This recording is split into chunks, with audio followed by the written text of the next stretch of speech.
क्या हुआ नाना श्री? विभीषण, आप दोनों इतने गंभीर क्यों खड़े हैं? ऐसी कौन सी विपदान पड़ी थी नाना श्री जो आपने हमें त्रिलोक विजय अभियान से वापस लंका लौट कर आने का संदेश भेजा? दशानन, सिंह जब मान से बाहर होता है तो सियार भी स्वयं को सिंह समझकर मान में घुस जाते हैं। कहना क्या चाहते हैं आप नाना श्री? स्पष्ट कहिए। दो गंभीर समस्याएं एकाएक उत्पन्न हो गई हैं दशानन। ऐसी समस्याएं जिनकी हमने कभी कल्पना भी नहीं की थी। जितना शीघ्र हो सके इन समस्याओं का हल निकालना है तुम्हें। तो वो कायर देवता हमें लंका में अनुपस्थित देखकर कोई नया षड्यंत्र कर रहे हैं? नहीं दशानन, बात कुछ और है।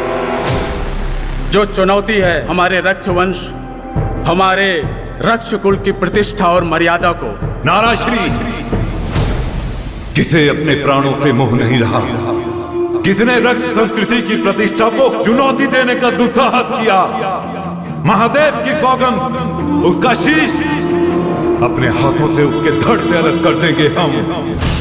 दशानन, तुम्हें स्मरण होगा मधुपुरी का राजा वृषणवंशी मधु दानव, जिसे हमने अपने परिवार की भांति प्रेम और स्नेह दिया। यहाँ तक कि हमारे अंतःपुर में भी उसे बेरोक टोक आने जाने की अनुमति थी। हमारे स्नेह का लाभ उठाकर उसने तुम्हारे बड़े नाना श्री माल्यवान की दौहित्री और तुम्हारी बहन कुंभी नशी का हरण कर लिया है।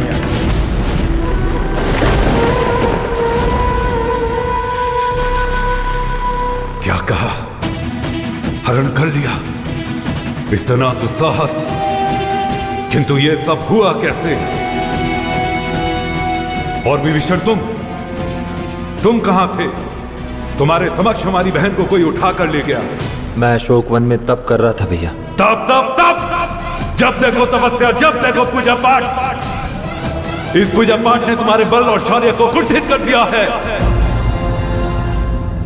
तुम्हारे समक्ष कोई राजभवन से हमारी बहन को ले गया और तुम तप कर रहे थे।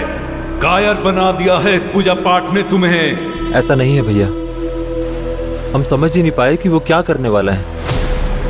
भैया, वो समृद्धशाली है, अनार देश तक उसका राज्य फैला है। क्यों ना हम कुंभी ऋषि का। बस विभीषण, सदैव कोई अलग ही विचार प्रकट करते रहते हो तुम, या कोई ना कोई बहाना अवश्य होता है तुम्हारे पास। वो मधुदानव यदि स्वयं हमारे समक्ष आकर कहता तो हम मान भी लेते, किंतु हमारी बहन को हर कर उसने हमें चुनौती दी है। कुंभकर्ण तो सोया होगा, किंतु मेघनाद कहां था? कौन कहां था? किसका उत्तरदायित्व क्या था? ये महत्वपूर्ण नहीं है।